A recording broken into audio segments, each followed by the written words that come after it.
pris fin pour l'Afrique, dont les 2 derniers représentants en 8e de finale ont été éliminés sans atteindre les quarts de finale. Le Nigeria s'est incliné face à la France par 2-0 et l'Algérie a été écartée par l'Allemagne par 2-1. Logements sociaux, les infirmiers membres de la dynamique syndicale des infirmiers du Congo disposent désormais chacun d'un terrain. Ils vont ériger des maisons dans la commune de Lantsele.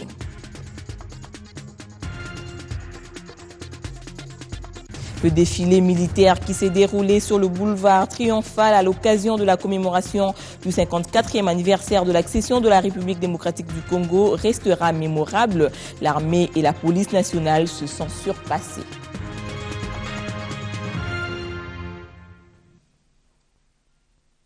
La commémoration du 54e anniversaire de l'indépendance a été hier une occasion pour les FARDC et la police nationale de démontrer leur bravoure à travers un défilé impeccable qui s'est déroulé sur le boulevard Triomphal en présence du commandant suprême assis sur la place du cinquantenaire. On a découvert non seulement des hommes politiques de troupes, mais aussi des équipes militaires dont ils sont dotés. C'est un décor qui n'a rien à voir avec un front militaire, mais plutôt une démonstration des forces armées de la République démocratique du Congo et de la police nationale congolaise. 30 juin 2014, l'heure est quasiment dédiée sur toute l'étendue de la RDC pour avoir défendu l'intégrité du territoire national. D'où le choix du thème du 54e anniversaire de l'indépendance de la RDC, tous pour la cohésion nationale et la paix retrouvée. Nous sommes sur la place du cinquantenaire. Après le passage en revue des troupes par le commandant suprême des forces armées de la République démocratique du Congo, Joseph Kabila, l'heure était au défilé des différentes unités. Environ 3000 éléments répartis en carré de 200 personnes ont marqué le pas sur le boulevard Triomphal, suivi des troupes blindées composé des chars de combat et des canons qui se sont ébranlés sur le site des manœuvres. Simultanément dans les airs, hélicoptères, avions de chasse, Mirage et avions de transport des troupes agrémentaient le défilé. Visiblement, c'est un défilé militaire à hauteur de l'événement. Un succès qui traduit la détermination des forces armées de la République démocratique du Congo à préserver l'intégrité territoriale. Les instructions du commandant suprême ont été respectées à la lettre. C'est les seules forces armées que nous avons. Faisons leur confiance. Ce cadeau du président de la République aux hommes des troupes ne les a pas laissés indifférents. C'était une journée de joie. Et je crois que vous avez vu la démonstration. Cette démonstration représente la paix. Donc cette paix-là vient du président de la République. Donc vous avez vécu, ce n'est pas à commenter.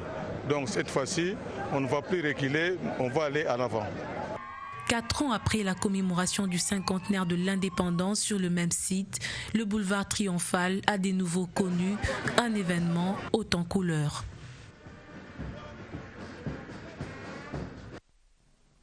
Il y avait du monde sur la place du cinquantenaire venu assister au défilé et à la fin de la manifestation, des langues se sont déliées pour apprécier l'événement, des personnalités et des messieurs. Tout le monde a donné son appréciation du défilé. Suivez. Les 54 ans de la RDC se commémorent dans un contexte de paix. Et pour avoir neutralisé les forces négatives dans la partie est du pays, les vaillants éléments des FARDC et de la PNC se sont vus honorer ce 30 juin par le commandant suprême des FARDC. Un geste qui a fait l'objet de la satisfaction de plusieurs personnalités. L'hommage que nous avons voulu rendre à nos jeunes combattants des FARDC et de la police nationale témoigne de ce que la nation leur doit pour avoir sacrifié leur sang afin de nous amener entiers, non démembrés au 54e anniversaire de notre libération de la colonisation. Je pense que la nation congolaise doit une fière chandelle à ses filles et fils qui servent sous le drapeau, aussi bien dans les forces armées de la République démocratique du Congo que dans la police nationale congolaise. Et je voudrais ajouter les services de sécurité. Sans eux, nous aurions perdu une partie de la souveraineté de notre pays, une partie du territoire national. Ils ont montré qu'ils sont vaillants, qu'ils sont patriotes et C'est pour cela qu'aujourd'hui nous pouvons célébrer dans la joie. Pour la première fois depuis longtemps, sur l'ensemble du territoire national règne la paix et la stabilité. Ça traduit quoi? C'est que les forces combattantes de notre pays, la RDC, la police nationale, toutes les forces de défense ont en main la sécurité de notre pays. En fin de compte, je dirais que le 30 juin n'est pas seulement une indépendance à titre des années, mais une indépendance à titre de sol, parce que nous devons préserver notre sol, nos richesses mentales, culturelles. Et aujourd'hui, je pense que la sécurité, ce sera le sentiment que tout le monde va partager en ce lieu. 54 ans d'indépendance, la RDC doit tirer des leçons, certes, en vue de projeter un meilleur avenir. Et du côté de la population, ce ne sont pas des suggestions qui manquent.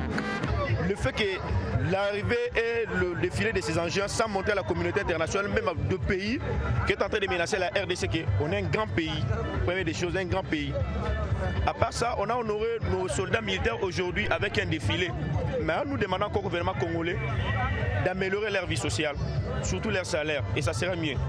Et nous allons aussi implorer dans notre gouvernement de soutenir aussi les jeunes pour comprendre la grandiose de cette manifestation. Parce qu'il y en a d'autres qui se détrompent avec cette manifestation.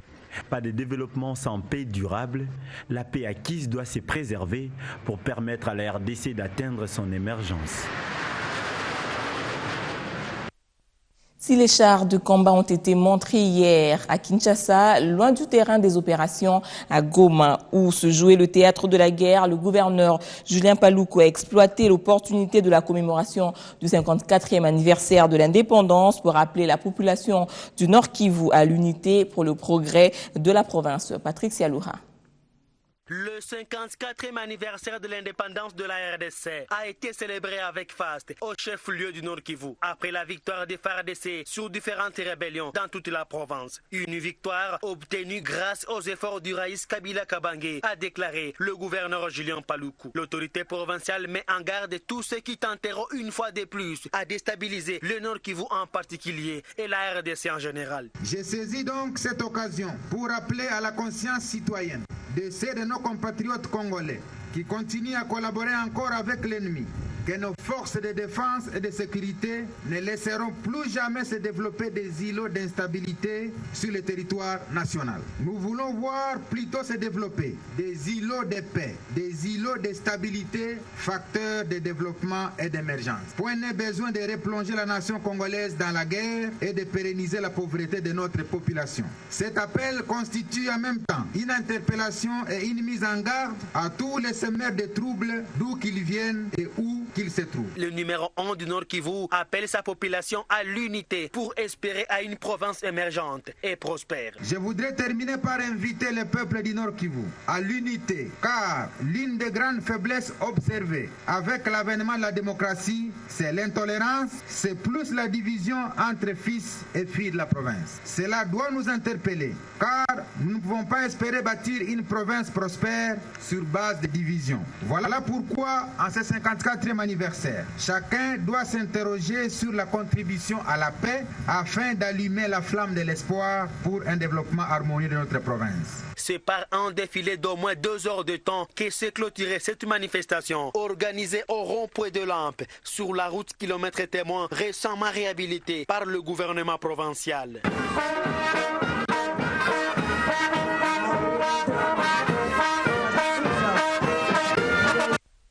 Les Congolais fêtaient leur indépendance à Kinshasa. Les Égyptiens en séjour dans la capitale congolaise. À l'heure aussi, la fête nationale d'Égypte a été célébrée en RDC par des Égyptiens qui y vivent associés à leurs amis congolais et étrangers.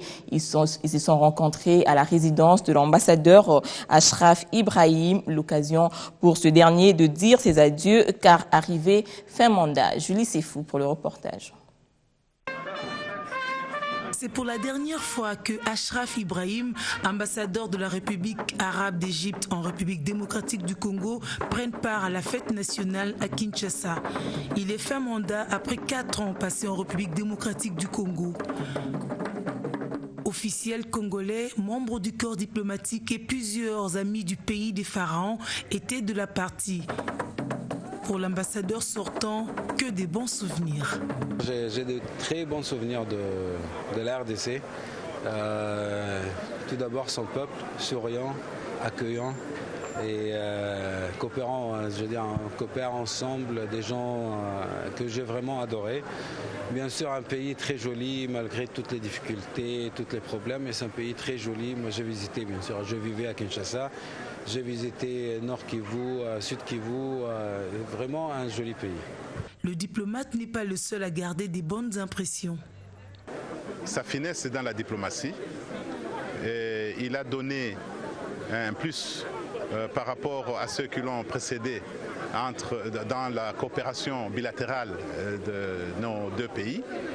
Et un homme très social. Et vous avez constaté quand il convie les gens dans les fêtes nationales, c'est plein. J'aime beaucoup l'ambassadeur d'Égypte et son épouse. Vraiment, ce sont des gens super et chez qui on rencontrait toujours beaucoup de Congolais et des personnes très intéressantes. Voilà. Et je leur souhaite vraiment bonne chance et beaucoup de bonheur. Mais comme l'ambassadeur disait lui-même, ça va être difficile de trouver un poste aussi intéressant et avec des gens entourés de gens aussi attachants. Au-delà des individus, la coopération entre l'Égypte et la RDC est au beau fixe. Les différents accords de partenariat peuvent bien l'attester.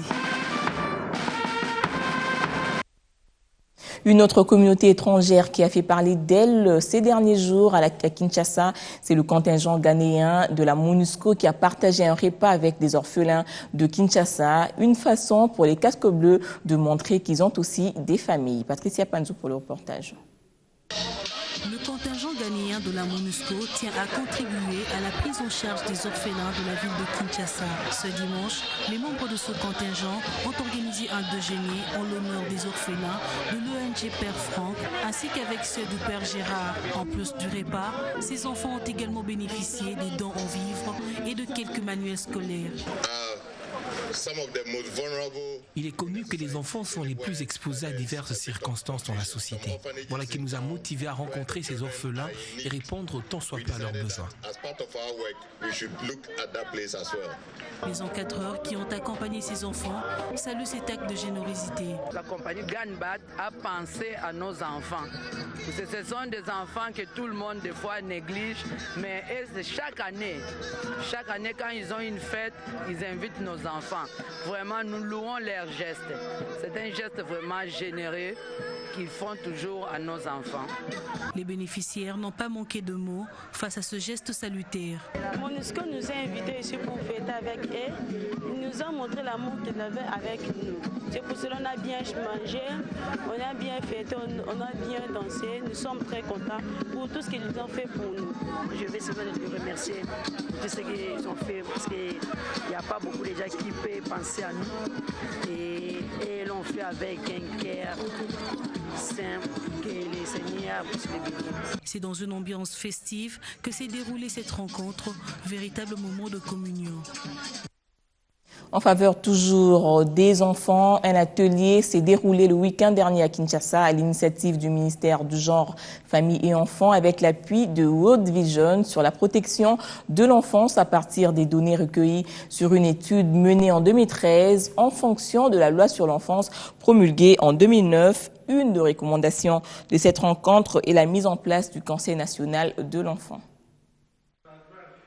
Durant 3 jours, 60 personnes issues des institutions publiques ainsi que menées par World Vision en 2013 afin d'appuyer le gouvernement dans la mise en place des structures efficaces qui devraient orienter la mise en œuvre de cette loi.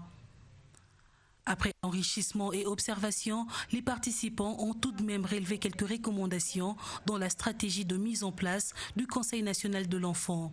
Cet atelier tombe à pied nommé parce que nous avions pu voir comment on devrait mettre ou installer le Conseil national de l'enfant, le comité des enfants et le Parlement des enfants. Nous avons formulé quelques recommandations, fait que le ministère ministère du Genre puisse faire le plaidoyer auprès du ministre et Premier ministre afin que le décret soit signé mettant en place le Parlement d'enfants opérationnel au niveau national ainsi qu'au niveau provincial. Du côté du gouvernement, toutes les parties prenantes doivent s'impliquer.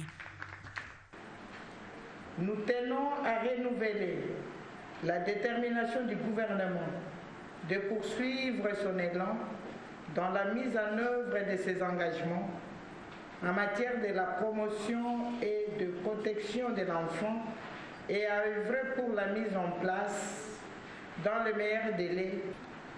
L'implication de tous nos partenaires est bien sûr attendue pour faciliter l'exécution des différentes recommandations.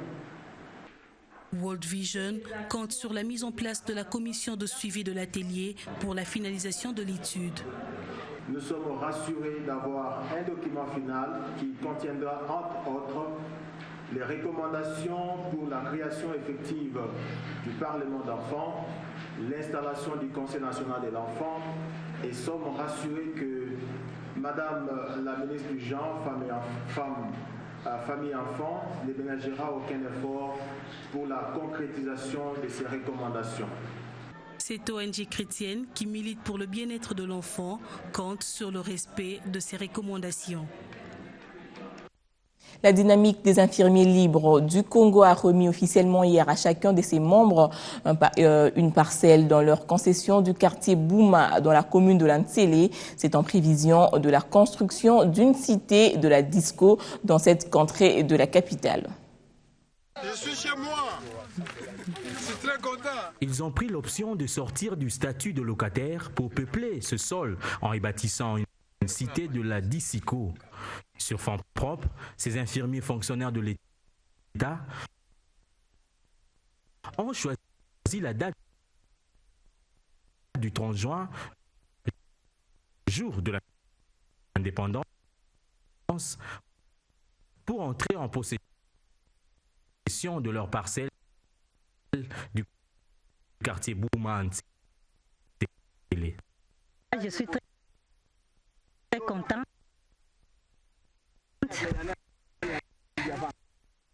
C'est un bon.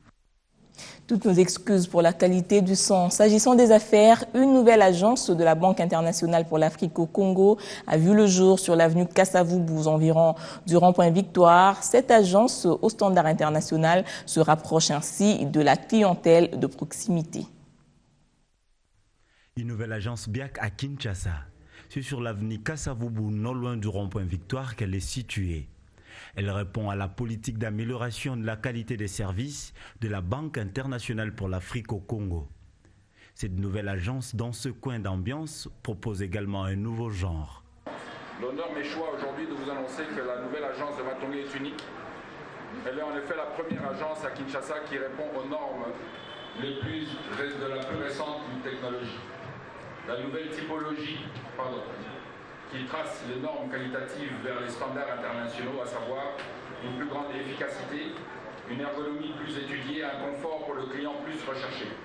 Appelé à la collaboration pour l'économie, le gouverneur de la ville-province de Kinshasa rassure quant au soutien de la ville, voilà qui justifie sa présence. Je tiens à rassurer la jeune et dynamique direction de la BIAC, ainsi que l'ensemble de son personnel. Je tiens à rassurer de l'appui et de l'accompagnement des exécutifs provinciaux de Kinshasa dans l'exercice de leurs activités dans notre chère capitale. Cette ouverture a donné l'occasion de remettre le prix aux lauréats du jeu concours organisé lors du salon de l'automobile de Kinshasa. Adresser aux autres, c'est de les encourager premièrement qu'à la prochaine édition, qu'ils puissent également participer, de se lancer, comme je l'ai fait. Au départ, je n'étais pas très motivé, mais c'est ce que j'aimerais donner aux autres, c'est de pouvoir les encourager à pouvoir également essayer à la prochaine édition, parce qu'aujourd'hui c'est peut-être moi le gagnant, et demain ça sera peut-être voilà. Pour la BIAC, ce geste est un moyen de se rapprocher de plus en plus de la population quinoise.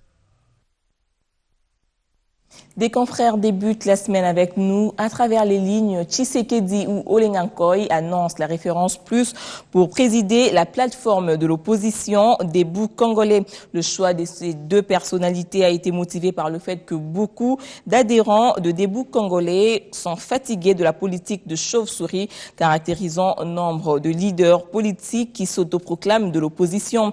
Ils refusent cette fois-ci de voir l'opposition trahir les attentes du peuple et son noble combat moyennant espèce trébuchante. La prospérité a suivi le vice-ministre de la décentralisation et affaires coutumières, Egide Ngokoso, procédé au lancement de la 4e phase de la campagne nationale de sensibilisation et vulgarisation de la décentralisation. L'activité a été organisée en partenariat avec la cellule technique d'appui à la décentralisation que coordonne M. Marcolo Jibikilai. La CETAD, faut-il le signaler, travaille depuis longtemps en cette matière et passe ce dernier temps à une vitesse supérieure pour la mise en œuvre effective de la décentralisation avec les élections locales, urbaines et municipales qui s'annoncent. En sport, football, mondial Brésil 2014, l'aventure s'est arrêtée pour l'Afrique. Le Nigeria est tombé devant la France par 2-0. L'autre représentant africain dans cette compétition, l'Algérie, s'est inclinée face à l'Allemagne sur le score de 2-1. C'était un défi pour l'Allemagne qui devait prendre sa revanche sur les Fennecs, vu qu'elle avait été battue sur le même score en 1982 lors du mondial espagnol. Mais en tout ceci, l'histoire retiendra que c'était pour la toute première fois que l'Afrique a aligné 2 équipes en 8e de finale de la Coupe du Monde de la FIFA.